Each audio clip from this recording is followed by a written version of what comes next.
ჩვენი სტუმარი გახლავთ დავით გალეგაშვილი პირველი ნაწილის ძალიან დიდი მადლობა ბატონ დავითო ეკონომიკის დოქტორი ძალიან დიდი მადლობა რომ მოგზანდით ჩვენთან გამონახეთ დრო და როგორი თემა მინდა შემოგთავაზოთ პრინციპში მარიულ მსოფლიოში ამჟამად ბატონ დავით მიმდინარეობს ბრძოლა არის გავლენებისთვის ეს არის რესურსებზე გავლენების მოპოვება და ასევე გზებზე ამ რესურსების გამოტანის საშუალებებზე პოვება და ეს ბოლო არ უჩანს ამ დაპირისპირებას ჩვენ ვხედავთ იმიტომ რომ ჯერ ეს გავლენები არ გადანაწილებულა.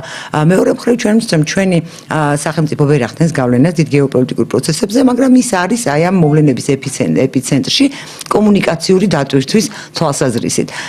და ასევე ვიცით რომ ჩვენი ქვეყანა არის იმპორტ დამოკიდებული რაც შეუდარებლად ასუსტებს ჩვენ პოზიციებს, იმიტომ სასურსათო უსაფრთხოება მოგეხსენებათ სახელმწიფოს ზოგადი უსაფრთხოების ერთ-ერთი მნიშვნელოვანი შემადგენელი ნაწილი არის და ჩვენ ასევე ძირითადად დამოკიდებული ვართ არა მხოლოდ უცხოურ პროდუქციაზე, ეს იქნება საკვები პროდუქტები და სხვა ტიპის პროდუქტები, არამედ ასევე უცხოურ ფინანსურ ინიექციებზე, თუმცა ინვესტიციები გასაგებია რომ ყველა ქვეყნისთვის არის მნიშვნელოვანი. მე შორს ვარ იმ აზრისგან, რომ საქართველოს ყველა ხელისუფლება და ყველა ხელისუფლებაში ყოფი ადამიანები იყვნენ სამშობლოს გამყიდველები, მოღალატეები და ასე შემდეგ, მაგრამ ფაქტი რჩება ფაქტად, ჩვენ ამდენი ხნის განმავლობაში ამ სახელმწიფომ ვერ მოახერხა 3.700.000 ადამიანის აღწერის ბოლო მონაცემები ჩვენ არ ვიცით, გამოყვება იმ დონეზე მაინც, თან ამ ქვეყანას აქვს ამის პოტენციალი, რომ შექმნილიყო რაღაც საშუალო კლასი. რატო ვერ მოხერხდა ეს და რა გახდა აი ამ 4 მილიონამდე ადამიანის ასეთი ბუნებრივი კლიმატური პირობების მქონე ტერიტორიაზე ცხოვრებლების ისე დაპურება და დასაქმება, რომ საქართველოს არ იყოს ისეთი ტიპის ქვეყანა, როგორიც არის სტატისტიკა გვერდზე გადავდოთ, ხო, რამდენია უმუშევრობა, ასე შემდეგ. ჩვენ ვცით შემწეობას რამდენი იღებს. ისიც გვერდზე გადავდოთ, რომ შემწეობას იღებენ ადამიანები, რომელსაც აქვთ შემოსავალი და მე ასეთებს ვიცნობ კიდეც პირად, მაგრამ ფაქტია, რომ ის შემოსავალი რო ყოფნიდეს, არ გამოეკიდებოდა 200 და 300 ლარს, არა? არის პრობლემა. რა მოხდა, რატო ვერ მოახერხა ეს ვერც ერთმა ხელისუფლებამ? აი ამ თემით მინდა დავიწყოთ. გამარჯობა, ქალბატონო ნინო. შესანიშნავი ტელევიზია, ნამდვილად თქვენი გადაცემები უაღრესად საინტერესოა და მადლობთ მოწვევისათვის. მოდით განვიხილოთ დამოუკიდებელი საქართველოს სამი ეპოქა. 90-იანი წლები, მას დავარქვათ ეპოქა შევარდნაძისა, შემდეგ ნულოვანი წლები, ეპოქა სააკაშვილისა და შემდეგ უკვე 10-იანი და 20-იანი წლები, ეს უკვე ეპოქა არის ივანიშვილისა. როდესაც ზვიად გამსახურდია ეროვნული ხელისუფალი დაამხეს გარეძალ და შიდა ძალებმა, ამის შემდეგ ხალხს სხვა გზა აღარ ჰქონდა დარჩენილი, რომ მოეწვიათ შევარდნაძე. მისი მთავარი ამოცანა იყო ის, რომ რომლის შევარდნაძეზე ვლაპარაკობ ახლა, რომ სამოქალაქო ომში ჩათრეული ქვეყანა, რომელიც მერე გადაიზარდა აფხაზეთში, ცხინვალში, მოკლედ ომებში და ყაჩაღების ხელში, ავტომატიანი ყაჩაღების ხელში ჩავარდნილი ქვეყანა, რამენაირად აქედან გამოიყვანა და მისი ძირითადი ამოცანა იყო ეს და მან ეს ნელ-ნელა მოახერხა 90-იან წლებში. მაგრამ როგორც დიდ ხელისუფალს უნდა ჰქონდეს უნარი, რომ ერთი დიდი ამოცანის გარდა ყველა მეტნაკლებად საშუალო მნიშვნელობის ამოცანების გადაჭრას. მაგრამ ნახეთ რა დაემართა შევარდნაძეს კუპონი და კუპონიზაცია ქვეყნისა. გაპარტახება მთელი ქართული მოსახლეობისა. მას შეელო ეს არ მომხდარიყო. მე მაშინ ახალგაზრდა ბიჭი ვიყავი და მუშაობდი ეროვნულ ბანკში. მე ხედავდი კაცო ჩვენ მთელი კოლექტივი ხედავდა რომ ამდენი კუპონი არ უნდა გაიცემოდეს. 2 წელი გაგრძელდა და ჩამოიქცა მთელი ფულადი სისტემა. შემდეგ პრივატიზაცია. კაპიკებში გაყიდული მთელი ჩვენი სამრეწველო პოტენციალი.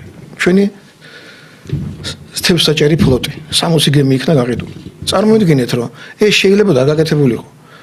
და მის დროს ეს ყველაფერი მოხდა. გაიყიდა, ჯართად გაიყიდა მთელი საქართველო. ეს მრეწველობას რაც შეეხება, იმ თემას შევეხე. ამ ყველაფრის ფონზე შევარდნაძის საქართველო ფინანსური თვალსაზრისით განოლდა ვარდების რევოლუციამდე, ეგრეთ წოდებული ვარდების რევოლუციამდე საქართველოს ბიუჯეტში იყო 0 ლარი. შემოსავალი აღარ საიდან აღარ იყო. 0 იყო. ბატონო დავით, აი აქ თუ შეიძლება დავაზუსტებთ, თქვენ ბრძანეთ, რომ ეს შეეძლო არ გაეკეთებინა. ჯერ არა მანამდე ამას კითხავთ, მაგრამ ის ალაგმა აი ეს თარეში შეერაღებული ადამიანების, მაგრამ ეს შეერაღებული ადამიანები რო ყოფილიყვნენ, ის ვერ მოვიდოდა ხელისუფლებაში, აქ საინტერესო სქემა გათამაშდა რა შევარდნაძის. კი ბატონო, ასეც ხდება. ჯერ დიახა და შემდეგ გაანეიტრალა, ანუ ფაქტობრივად მან თავისი პოზიცია ქვეყანა არაფერ შუაში არ იყო, ქვეყანა მეორეული იყო. გამოიყენა, კი ბატონო. და როცა ამბობთ, რომ შეიძლება არ გაკეთებულიყო, როგორ შეიძლება არ გაკეთებულიყო და სად წავიდა მაშინ პრივატიზაციიდან მიღებული თანხები? ის თანხები იყო ძალიან ცოტა და მცირე. წარმოიდგინეთ, რომ ქარხანა, რომელიც ღირს 100 მილიონი დოლარი, გაყიდო და სულ 1 მილიონი აიღო იმაში. ფულით აიღო, დახარჯო შემდეგ მფლობელმა რამოდენიმე მანქანა რო იყიდოს, ერთი სახლი უცხოეთში იყიდოს და დაამთავრდებოდა შენი 100 მილიონიანი ქარხნის ისტორია. აი ამით დამთავრდა ყველაფერი. და ჩვენ ეს უზარმაზარი სიმძლავრები დავკარგეთ. ეს გამიზნული იყო? ეს იყო მოთხოვნები სავალუტო ფონდის, ანუ სავალუტო ფონდს ჰქონდა დიდი მნიშვნელობა საქართველოსთვის. მისი დახმარებით მოხდა შემდეგ ლარის შემოტანა, ფინანსური მდგომარეობის დასტაბილურება, მაგრამ მეორე მხრივ მისი რჩევები თვალისწინებდა ამ ყველაფრის გაყიდვას. როგორ მოახერხა ბელორუსმა ამ ვითომ დიქტატორულმა და არა თავისუფალმა ეკონომიკის მქონე ქვეყანამ, რომ ყველაფერი შეინარჩუნა. ისინი აწარმოებენ საოცარ რაღაცეებს. გამოვიდა რომ ბელორუსის გზა უფრო სწორი ყოფილა ვიდრე სავალუტო ფონდის გზა, ყველაფერი გაყიდეო რომ გითხრა. დავანებოთ ახლა ამას თავი შორს წავალთ. მოკლედ, ქვეყანაში ფული აღარ იყო. პენსია ვარ გაიცემოდა და დაგვიანებს რო გაიცემოდა, არაფრის გაცემის ფული აღარ იყო. მოვიდა შემდეგი ხელისუფლება, ნაციონალური მოძრაობა. მათი მთავარი ამოცანა იყო, რომ სახელმწიფოს გასჩენოდა შემოსავლები და მათი გადანაწილება მომხდარიყო და სახელმწიფო ინსტიტუტები ჩამოყალიბებულიყო. პირველი 2 წელი ამ მიზანს სააკაშვილმა მიაღწია. მაგრამ შემდეგ პოლიტიკური შეცდომების გამო და ამდენი ადამიანის ციხეში ჩამწყდების გამო, რომ ფული შემოეტანათ, უკვე ერთი მთავარი ამოცანის გვერდზე პარალელურად დაიწყო ქვეყნის უკან სვლა. ისაც მე შევარდნაძის დროს აღნიშნე, პრინციპს გეუნებით რა ხდება საქართველოში. და მივედით იქამდე, რომ ნაციონალური მოძრაობის ეპოქაც პრაქტიკულად კატასტროფით დამთავრდა.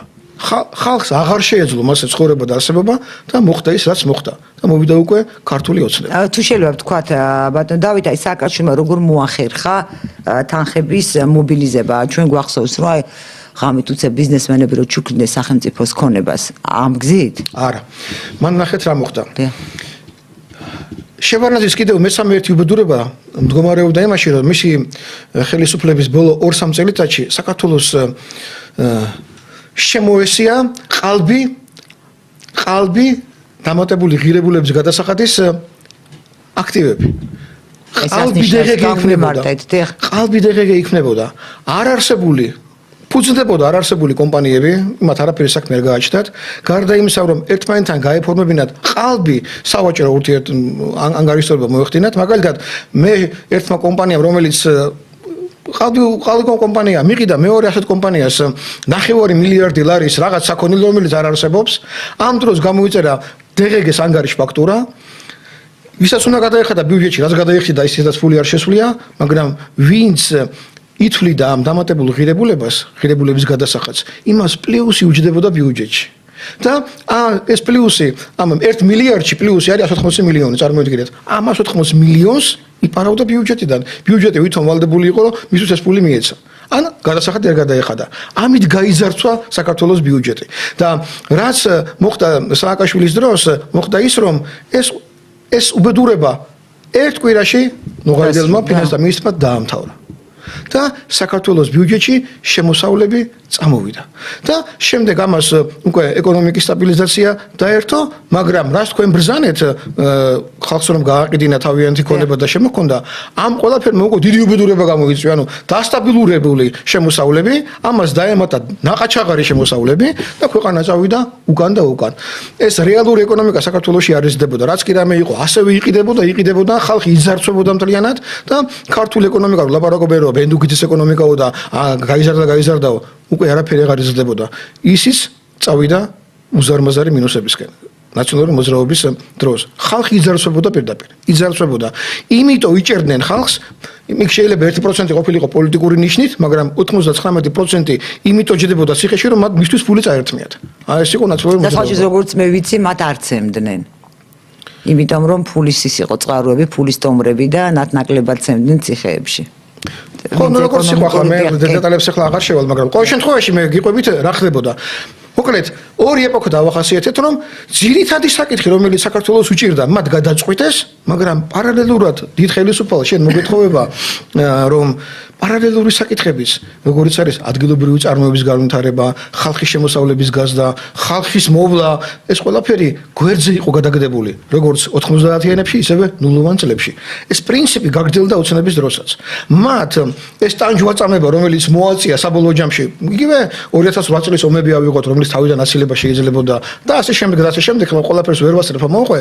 მე გეუბნებით იმ პრინციპებს, რომელიც საქართველოს დამოუკიდებლობის დროს სჩვევია და ყველა ხელისუფალს ეს სჩვევია. გარდა ზვიად გამსახურდიასი და ახლა ჩვენ შევდივართ უკვე 10-იან წლებში ოცნება ხდება საქართველოს მთავარი წარმმართველი ძალა და მართლაც დამთავრდა უკანონო დაჭერები, ხალხს ქონებას აღარ ართმევენ, ყველაფერი ამ ნაწილში გამოსწორდა, მეტი ინვესტიციების წამოვიდა, რაღაც შემოსავლებაც მოიმატა, მაგრამ პარალელურად ოცნების დროს უზარმაზარი დანაშაული ტრიალებს საქართველოს თავს. ეს არის მიწის გაყიდვა პირველ რიგში და ამ მიწაზე უცხოური დასახლებების მშენებლობის პროცესი, რომელიც ახლა იმედი მაქვს, რომ ახალი მთავრობის მოსვლის დროს ეს შეიძლება გამოსწორდეს, ძალიან კარგი ნიშნებია ამისი, რომ მაგალითად მექთამე გამოავლინეს 2 ჰექტარში სოფელ გალავანთან $400,000 მithხოვდა ქთამს და იმედი მაქვს, რომ ეს ყველაფერი დარეგულირდება და ეს საკითხიც აღმოიფხვრება. თუმცა ჯერჯერობით მხოლოდ ეს იმედის დონეზე მაქვს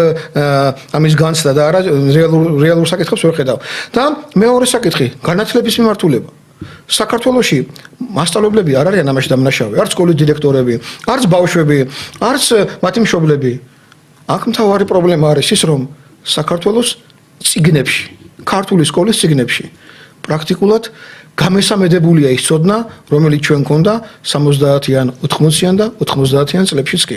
და აქედან ამოღებულია ცოდნა. მაგალითად, თუ ტრიგონომეტრიაში ჩვენ ვსწავლობდით 80-იან წლებში მაგალითად სკოლაში 32 ფორმულას, დღეს მარტო 2 ფორმულა წერია. და თუ გრამატიკას ვსწავლობდით, გრამატიკა ძალიან მიყვარდა მე 6 კლასში, მაგალითად ქართული ენის გრამატიკა.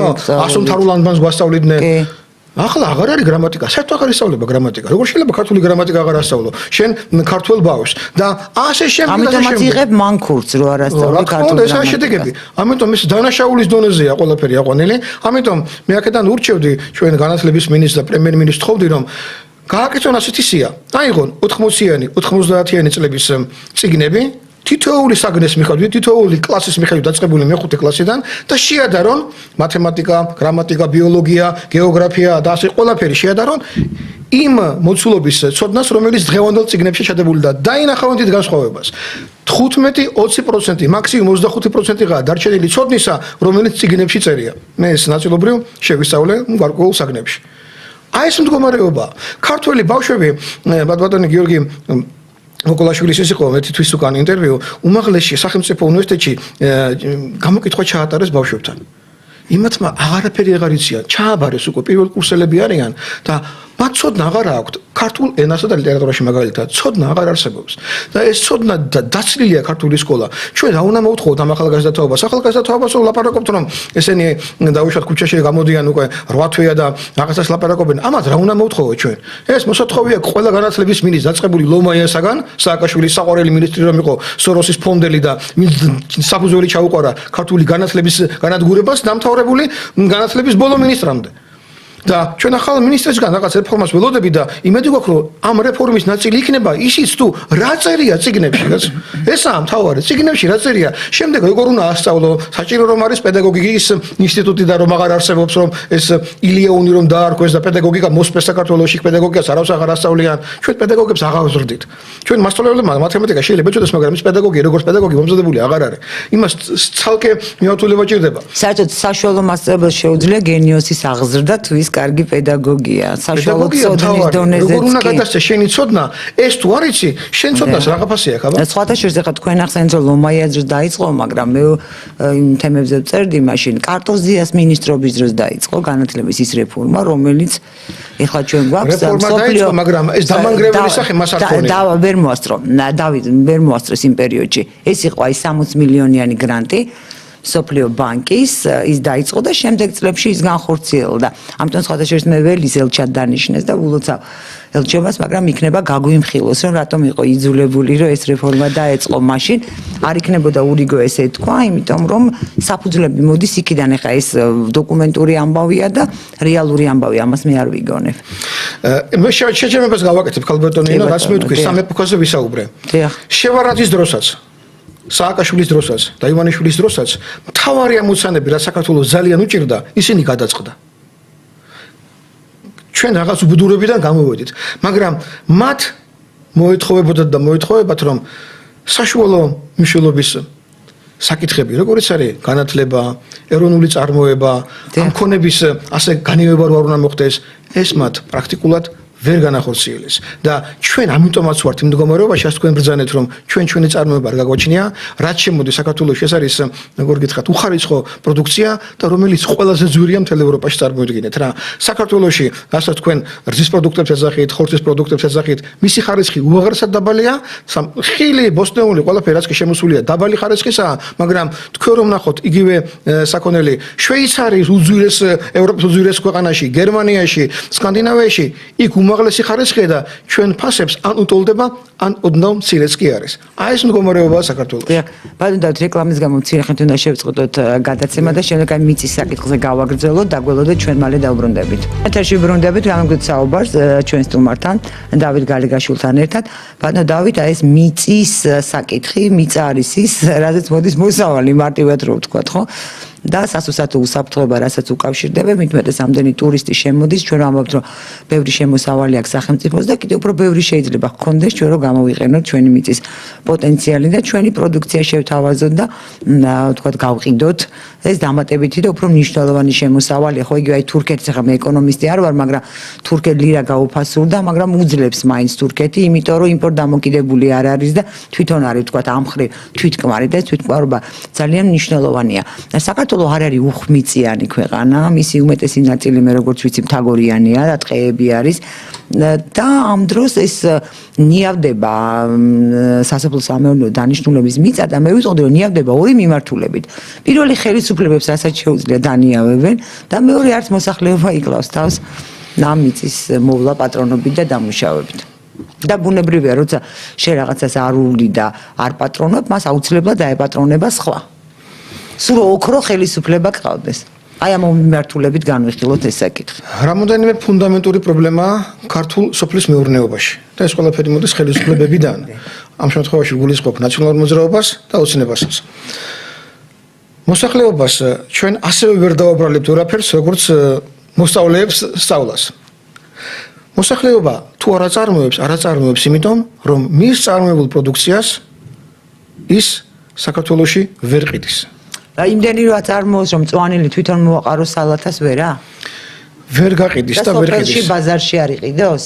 ვერა? ვერა, იმიტომ რომ იმპორტისთვის გახსნილია მთელი ჩვენი საზღვრები, დიდ ქვეყნებს, თურქეთს, რუსეთს, ირანს, აზერბაიჯანსაც შეუძლია რომ შემოიტანოს ჩინეთსაც უმცირეს საბაჟო გადასახადებში 0% და 5%-ია, 12-ის არის, მაგრამ ძალიან იშვიათ შემთხვევებში 12% გადასახადი და ჩვენ პრაქტიკულად წალეკილი ვართ ამ პროდუქციით. ჩვენ ბაზარს არ ვიცავთ. რა ხდება? როდესაც უნდა თურქ ფერმერს რომ საქართველოში პროდუქცია გამოაგზავნოს, ამისთვის თურქეთის ხელისუფლება მას კიდევ დამატებით ფულს უხდის, რომ ექსპორტზე გამოიტანოს პროდუქცია. და როდესაც შენ ყავს ორი ფერმერი, ქართველი და უცხოელი, რომელშიც ერთი ჩავარდნილია, ჩაგდებულია, ასე ვთქვათ, საქართველოს კანონმდებლობით უკეთეს პირობებში, ვიდრე შენი საკუთარი ფერმერი, ის ყოველთვის მოგერევა და შენ წარმოებას აზრი ეკარგება, როგორ უნდა აწარმოო, როცა ის შენზე მეც გაყიდის. აქ დემპინგური საქონელი შემოდის. ესე იგი, საქართველოს ბენდუკიძის დროს შევიდა მსოფლიო სავაჭრო ორგანიზაციაში, ეგრეთ წოდებულ WTO-ში, WTO-ს რომ ეძახით ჩვენ, ისე რომ ჩვენ გვაქვს ყველაზე მორღვეული საზღვარი. მთელი მსოფლიო იცავს თავის ბაზარს, საწარმოებენ ის დაცულია. ამერიკის პრეზიდენტი ტრამპი მთელ მსოფლიოს ებრძვის საბაჟო ტარიფებით, რატომ რომ თავის ეკონომიკა გადაარჩინოს. ამერიკის ეკონომიკა გადასარჩენია და ამის ინსტრუმენტი მარტო ტარიფებია. და შენ საქართველოს ისი წარმოება შეგიძლია არც იმას არ იცავ. შეგიძლია აწარმოო 300 მილიონი ლარის ხორბალი და 300 მილიონი ლარის ფქვილი და ხორბალი შემოგვაქვს რუსეთიდან მაგალითად. რატომ კაცო? წისქვილები გიკოტრდება ამის გამო, უზარმაზარი წისქვილები, დარგი გიუბედურდება. არა და პური არ არის მხოლოდ საბაზრო ერთეული, საბაზრო საქონელი მხოლოდ, ეს არის სამხედრო დანიშნულების პროდუქტი არის პური. და შენ ამის წარმოება შეგიძლია ძალიან ბევრის 2/3 მინიმუმ დააკმაყოფილებ შენი მოთხოვნებისას, უმაღლესი ხარისხისას და ამას არ აკეთებ. შენ აწარმოებ მარტო სასურსათო ხორბლის 5%. ახლა მე გეუბნებით მაგალითებს, ერთ-ერთი პრობლემა რა არის? ეს არის დაუცავი ბაზარი, პირველი. მეორე პრობლემა რაც არის? საქართველოს ნიადაგები სრულიად უპატრონოთაა მიგდებული. აბსოლუტურად ნიადაგები კვდება საქართველოში. მე როცა ვიყავი სოფლის მეურნეობის მინისტრის მოადგილე 10 წლის წინ ალაზნის ველზე სოფელ ერისიმეთთან ჩვენ 1000 ჰექტარზე ჩავატარეთ ერთწლიანი სამუშაოები მიდიოდა რომ გავიგო რა არის ნიადაგის მდგომარეობა. ჩვენი სამილიორო ტექნიკით და ყველაფრით და შევადარეთ 70-იან 80-იან წლებს. თუ იყო დამალაშება, ანუ მარილების შემადგენლობა 70-იან 80-იან წლებში 15%, 10 წლის უკან ეს იყო 45%. ცოტა ხანში 45%. ცოტა ხანში ალაზნის ველზე ჩვენ არაფერს მოყვანა აღარ შეგვეძლება. იმიტომ რომ ნიადაგი კვდება, არ არის დასული ქარისგან უდაბნოსების გავსება. კარტაცავები ეხლა უცამ აშენებენ, მაგრამ ის გამშენებლები ვინ არიან ძალიან ცოტა თუ შენდება რაიმე და ნიადაგები დაუცველია. და გარდა ამისა, ის რაც მარტო ქარია პრობლემა თუ რა აზიანებს კიდევ ნიადაგს? წყალი, გაწლოვანება, ქარის პრობლემა, მოუვლელობა, ნიადაგები გვიკვდება ჩვენ პრაქტიკულად. აი მოუვლელობა რას ნიშნავს რომ კარგად გაიგოს ეს მაყურებელმა? თქვენ იცით და ჩვენ არ ვიცით. ნიადაგს, ოდესაც ამუშავებ, იმას თავის წესები გააჩნია. რა ნიუტრიენტება შეიტან, რა სასუქს შეიტან ამ ნიადაგებში, ამას მნიშვნელობა გააჩნია. განოყიერება. როდესაც შენ ამას გააკეთებ და იქ ქიმიკატებით გაჟღინთავ თელ ნიადაგებს და იმას შემდეგ აღარ მოუვლი, ის თვალსა და ხელშუა მოგიკვდება იმ გაგებით რომ პროდუქციას აღარ მოგცემს. ეხლა მაგალითად ქართლში და კახეთში კაკალის ჯანსაღი კაკალი აღარ მოდის. ახალს რომ მქონდა ოჯახში ახლა ლაპარაკი ფერმერებზე არ არის.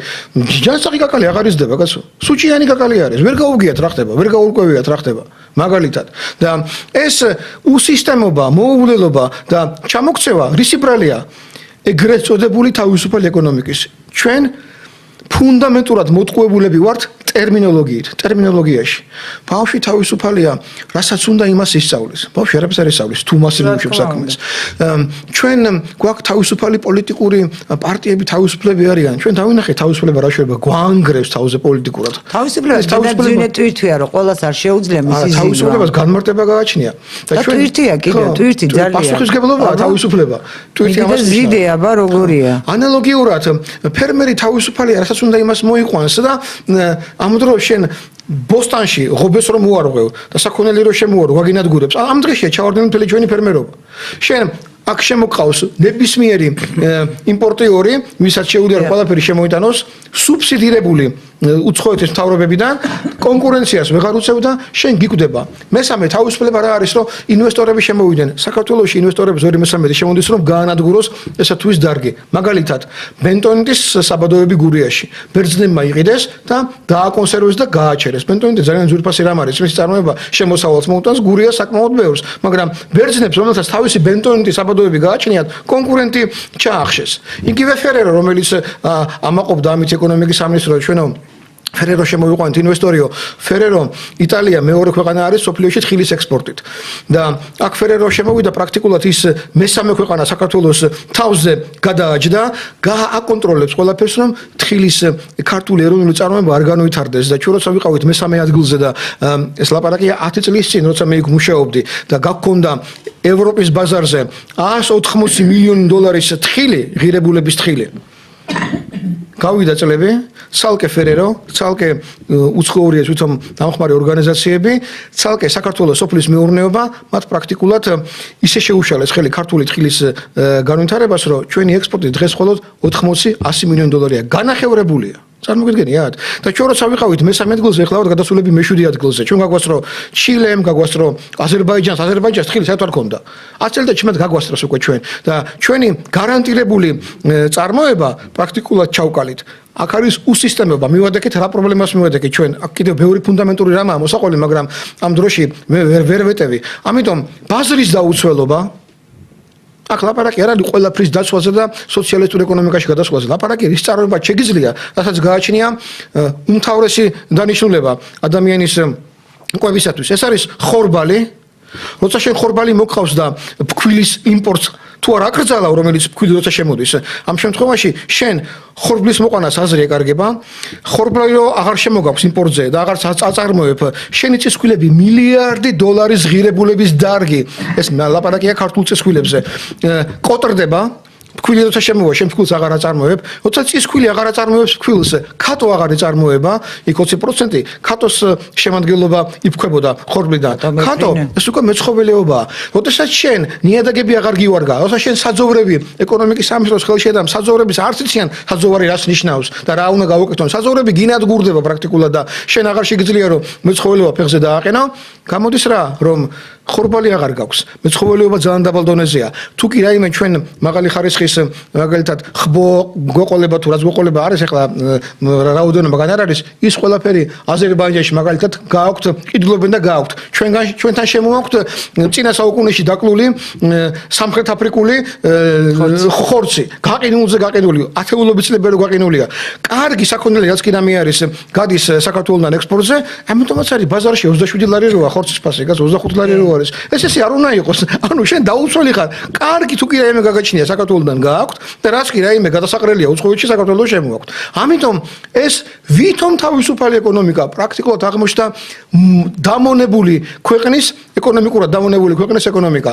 გარდა ამისა, ისევ სააკაშვილის პერიოდში გაფორმდა ხელშეკრულებები მაგალითად თურქეთთან. სავაჭრო ხელშეკრულება, თავისუფალი ვაჭრობა. თავისუფალი ქვია იმასაც რა. თავისუფალი ის არის თურქეთისთვის. თურქეთს რასაც უნდა იმას შემოიტან საქართველოში, მაგრამ იმ ხელშეკრულებაში შენ აგრძელული გაქვს რაიმე შეიტანო თურქეთში. ესაა ხელშეკრულება. DCFTA ეგრეთ წოდებული ევროკავშირთან. იქაც შენ შეზღუდული ხარ რაიმე გაიტანო. არა მარტო ხელშეკრულებით, არამედ კიდევ ხარისხობრივი მაჩვენებლებია. უბრალოდ არ შეგატაინებენ იმას. თხილი შეაქვთ, თხილი ჭირდება და შეაქვთ. არც გეკითხებიან და დანარჩენს არ შეგატაინებენ ევროპაში აღარაფერს. თვითონ ყველაფერს შემოიტანენ. ანალოგიური მდგომარეობა აზერბაიჯანთან, რუსეთთან, ყველასთან, ვინც კი ვინმე გაგვიგონია ჩვენთან სავაჭრო ურთიერთობაში, ჩინეთთან რო ფორმდება, დაუცველი ხარ მთლიანად. ამის გარეშე შენ ვერ აწარმოებ ვერაფერს. როცა ვერაფერს ვერ აწარმოებ, რაც თქვენ ბრძანეთ ამ ქართველ გლეხებზე და ფერმერებზე, როცა მის წარმოებას აზრი არ აქვს. იგივე ხალხი უცხოეთში მძღოლებად, მომლელებად, ქალები, კაცები, ახალგაზრდები, ხანშესასულები მიდიან და როგორ მუშაობენ უცხოეთში, მათ შრომა ეზარებათ. მაგრამ აქ რო შენ შრომას დაფასება არ აქვს, ფასი არ აქვს, შენ ეკონომიკის სამინისტროს გონია რომ თავისუფალი ეკონომიკა კარგია და ამას იმეორებენ, უკვე უაზრობაშია გადასული ეს ყველაფერი, თავისუფალი ეს business doing-ი ვითომ მე-18 ადგილზე ვართ, ეს business doing business-ი გააუქმა მსოფლიო ბანკმა 5 წლის წინ. შესრულება იყო და იმიტომ. და ჩვენ სააკაშვილის დროიდან ოცნების ჩათვლით მაგაზე ვართ რომ doing business-ში მე-19-ზე ვიყავით, გადავედით მე-17-ზე, მე-15-ზე რომ შენ შეგიძლია კომპანია გახსნა ერთ დღეში. ის კომპანია რო გახსენი, რამდენი კომპანია უმოქმედო საქართველოში. რა უნდა გააკეთონ არიციან კომპანიებმა, ვინც გაიხსნა. და ეს ვითომ თავისუფლება კიდევ ცალკე დიდი უბედურებაა ჩვენი ადგილობრივი წარმოებისა და კიდევ ბევრი სხვა რამ. ისი თქმა მინდა, ეს არ ნიშნავს რომ შენ უნდა გადახვიდე სრულიად რეგულირებულ. ბანდა დავით, მესმის ეს მინდა კითხოთ კანონმდებლობა. აი თქვენ ახსენეთ რომ თურქეთთან გვაქვს ესეთი ხელშეკრულება, კაიბად სააკაში არ აქვს მნიშვნელობა ვიზროს დაიდო ეს ხელშეკრულება. არის კიდევ ესეთი მომენტი, გარდა იმისა რომ საყოველთაო გამოთქვაო, შეჩვეულს ნუ გადააჩვევ და შეუჩვევოს ნუ შეაჩვევო. ეს ალბათ იქნება დაკავშირებული პრობლემებთან, რომ შევცვალოთ და საკანონმდებლო ბაზა. როგორ შეიძლება ამ საკითხს მოევლოს? ხო, აი რა არის გასასწორებელი? რატომ მივიღეთ ვისი ზეწოლით? გასაგებია რომ ადგილობრივი სახელმწიფო მოხელეების და პოლიტიკოსების თანამონაწილეობის გარეშე ეს არ იქნებოდა. მაგრამ რისი გამოსწორება შეიძლება საკანონმდებლო დონეზე და გარდა ამისა რა წინააღმდეგობაც შექმნის ეს უკვე რა ბერკეტები აქვთ იმ ქვეყნებს რომელსაც ასე თავისუფლად შეუძლიათ იპარპაშონ საქართველოს ბაზარზე და გააპარტახონ საქართველოს ეკონომიკა, საქართველოს სოფლის მეურნეობა. 2012 წელს დავინიშნე სოფლის მეურნეობის მინისტრად. თუმცა უცნობა მოვიდა ხელისუფლებაში. სოფლის მეურნეობაში დავინახე რომ უცებ დააპირა ოცნებამ რომ გაეხსნა ბაზარი ფქვილისთვის და კვერცხისთვის. რაც ნიშნავდა ჩვენი მეფრინველეობის ფაბრიკების გაკოტრებას და წისქვილების გაკოტრებას.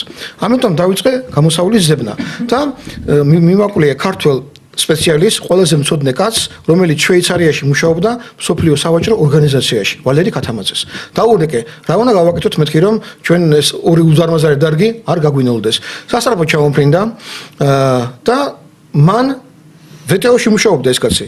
მან მოამზადა 3 კანონი, ეს იყო ანტიდემპინგი, ანტისუბსიდია და მოკლედ კიდევ თავისუფალი წარმოების ხელშეკრულება. როდესაც ჩვენ ვეტეოში შევედით, ჩვენ თავს იქ შეზღუდვები დაუწესეთ, რომ საბაჟო გადასახადი აღარ გაიზრდებოდა. ეს შეზღუდვა უნივერსალური იყო თუ მარტო ჩვენ დავუწესეთ? მარტო ჩვენ გვაქვს ასეთი, გასა. და რატომ? იმიტომ რომ ბენდუკიზემ გააგიჟა სააკაშვილს ეგონა რომ თავისუფალი ეკონომიკა კარგია და ამ გადარეულმა და გაგიჟებულმა ნაციონალურმა მოძრაობამ ჩვენ პრაქტიკულად მოგვირღვია ყველაფერი. ანუ ჩვენ ახლა ამის შეცვლა აღარ შეგვიძლია. აღარ შეგვიძლია. ამიტომ აქედან გამოსავალი რა არის, ნახეთ? ხელშეკრულებას ვეღარ თურქეთი აღარ მოგიწერს ხელს. ვეღარ შეცვლა. გამოსავალი რა იყო, ნახეთ, გამოსავალი რა იყო? მე ეს გავაკეთებინე, ვთხოვე და გავაკეთა ბატონმა ვალერემ. ანტიდემპინგის კანონი რას ნიშნავს? შესაძლოა ჩვენთან უცხოური ქვეყნის კომპანია შემოაქვს დემპინგური ფასებით რომელიღათა საქონელი, მაგალითად ხორცი დაუშვათ, ხო? ხედავს რომ შენ ხორცის წარმოება გააქვს კარგი, უნდა რომ შენ წარმოება გაანადგუროს, მას კი ძვირი უჯდება, მაგრამ 1 წელი, 2 წელი შემოაქვს დემპინგური ფასებით გაკოტრებს და შემდეგ ის უკვე ახალ საქონელს შემოინდას მაღალი ფასით. ანტიდემპინგური კანონი თვალისწინებდა რას? თუ კი შენ შეამოწმებ რა ფასში ყიდის რომელიმე ჩვენი მეზობელი ან არამეზობელი ქვეყანა ამა თუ იმ პროდუქტს თავის ქვეყანაში მაგალითად პამიდორი თუ იყიდება იქ $1 და შენთან შემოაქვს $9 შენ ამ 50 ცენტს უწესებ ანტიდემპინგურ გადასახადს. ეუბნები რომ შენ დემპინგით ნუ შემოგაქვს ჩემთან რა ფასიც რეალურია შენს ბაზარზე იმ ფასზე ნაკლებად არ შემომიტანო ეს აგრძელებულია. და ეს იმ ხელშეკრულებას არ ეწინააღმდეგება. არ ეწინააღმდეგება. ვეტეოში გაფორმებულ ხელშეკრულებას არ ეწინააღმდეგება. და არც იმ ქვეყანასთან რომ არც იმ ქვეყანასთან შენ ამ შემთხვევაში შენ იცავ იმით კი არა რომ იმას მეტ გადასახადს ახდევინებ. უბრალოდ შენი ფერმერი და შენი მწარმოებელი მოყავს თანაბარ პირობებში უცხოელ იმპორტიორთან. გამიგეთ? ანუ თანაბრობას აღწევა მით უკეთეს პირობას ვერ აძლევს შენსას, მაგრამ თანაბარი პირობის ხსევა შეგიძლია. ანტისუბსიდია რა არის? შენ თუ იცი რომ იგივე აზერბაიჯანი საქართველოში ექსპორტირებული პროდუქციისთვის სუბსიდიას უხდის თავის ფერმერს, თურქეთი უხდის, კი ბატონო, აზერბაიჯანიც შეიძლება უხდიდეს, ახლა მე აღარ ვიცი, ბოლო მონაცემები არ მაქვს. შეიძლება რუსეთი უხდიან კიდეც, რომ მეტი ფქვილში უხდიან, მაგალითად, რომ მეტი ფქვილი გავიდეს რუსეთიდან წარმოებული. ხო, ისინი ხო ხორბალს კრძალავენ ხოლმე პერიოდულად. ხორბალს არ უხდიან ამ შემთხვევაში, მაგრამ როდესაც სუბსიდირებულია ამა თუ იმ ქვეყნის პროდუქცია, შენ გაქვს ანტისუბსიდიური კანონი და ეს კანონი გაძლევს საშუალებას, რომ სუბსიდირებული და დემპინგური საქონელი არ შემოვიდეს და არ წააქციოს შენი მწარმოებელი. ეს არის მხოლოდ ერთი ნაბიჯი იმისთვის, რომ დაიცვა შენი მწარმოებელი, გამიგეთ? ამასაც არ იყენებს ჩვენი ეკონომიკის სამინისტრო.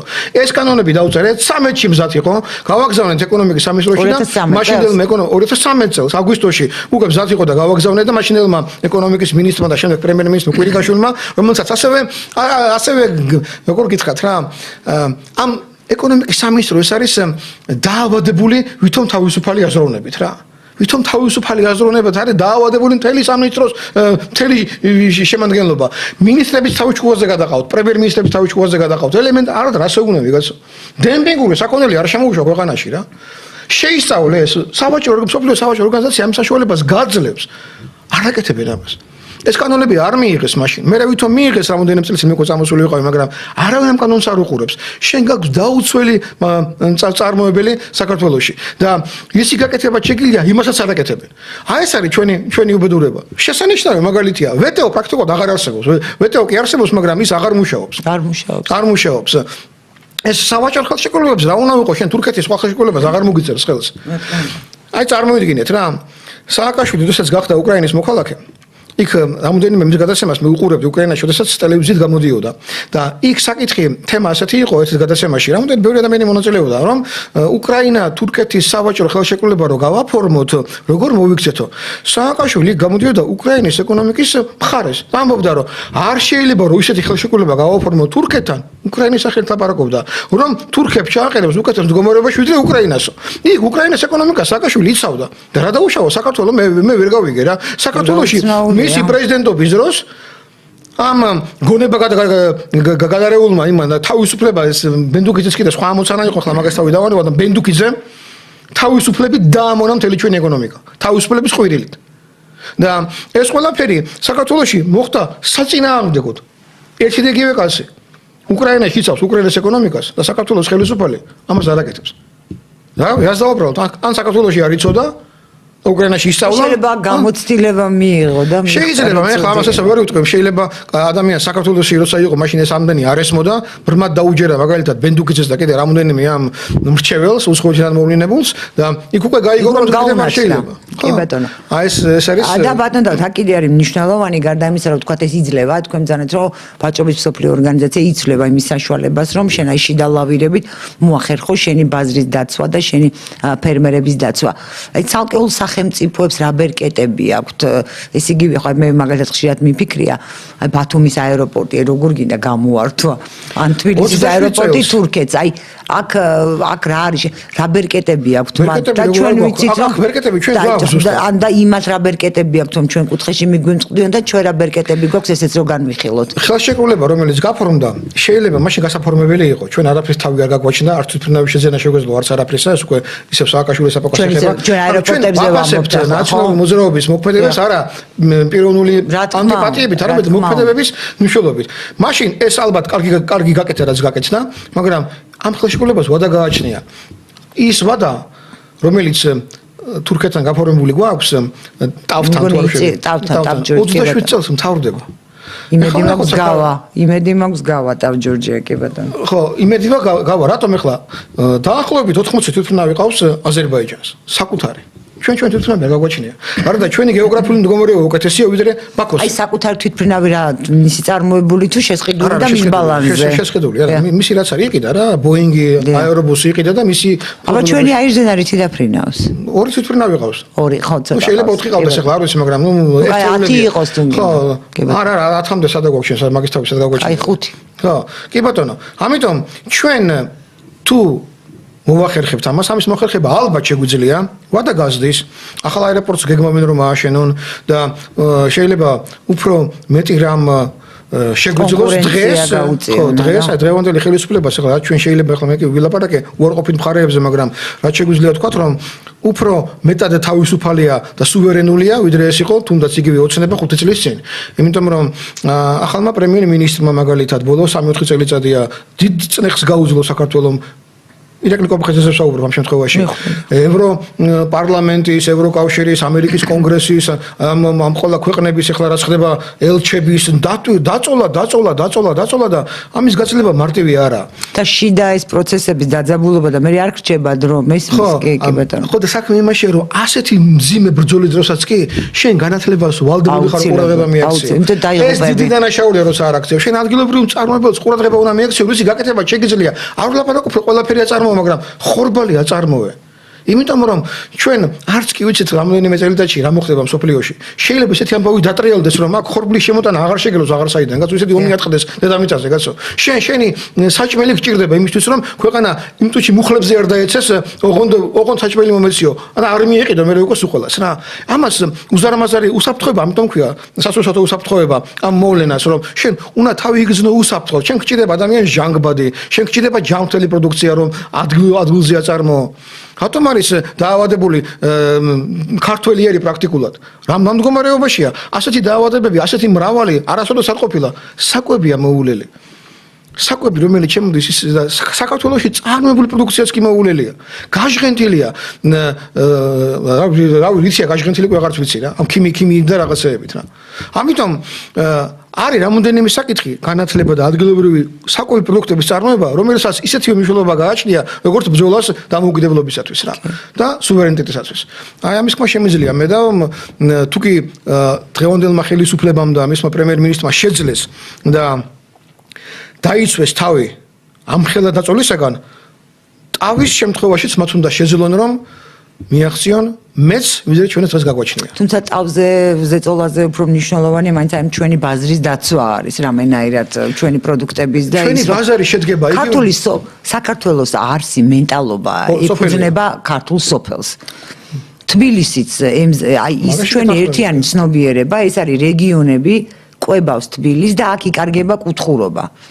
რეგიონები ყვებავდა ყოველთვის და ეს მეცნიერული კვლევების შედეგიც არის რეგიონები კვებავს როგორც მენტალურად, ის ასევე კვებავს პირდაპირ მნიშვნელობითაც და ეს რეგიონები ხო უნდა იყოს ძლიერი და ამდენად მიწა უფრო მნიშვნელოვანია.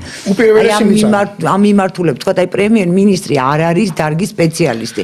პრობლემა გვაქვს დარგის სპეციალისტებში, რატო ხდებიან ამ ეკონომიკის სამინისტროში და სოფლის მეურნეობის სამინისტროში ასეთი კადრები, თუ აი რა არის მაინც პრობლემა? მწოდნე ადამიანები პრაქტიკულად ამოწურულია საქართველოში. პრაქტიკულად ჩვენ ეკონომიკის სამინისტროში ვინ უნდა გაუშვან არც კი იციან და ვერც კი ხვდებიან რა უნდა მოთხოვენ ეკონომიკის მინისტრს. გონიათ რომ ეკონომიკის სამინისტრო კარგად მუშაობს.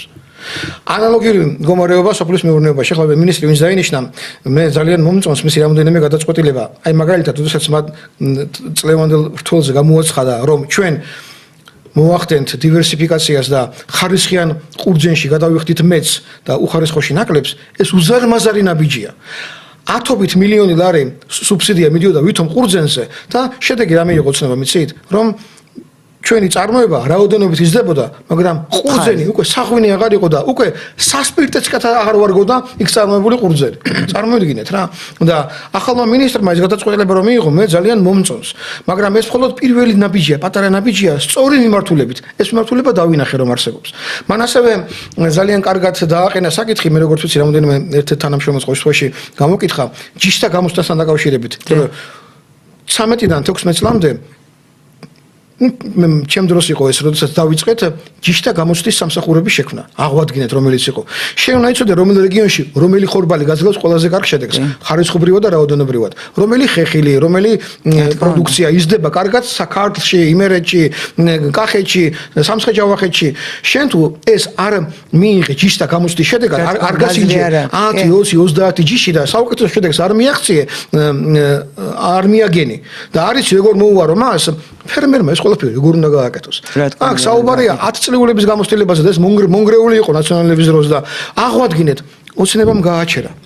17 წელს ეს ყველაფერი გაჩერდა. ჯიშთა გამოცდა მათ გააჩერეს და ახალმა მინისტრს ყველაფერი მოიკითხა. ჯერჯერობით მოკითხვის დონეზე არის, მაგრამ გააკეთებს თუ არა, ამას დავინახავთ.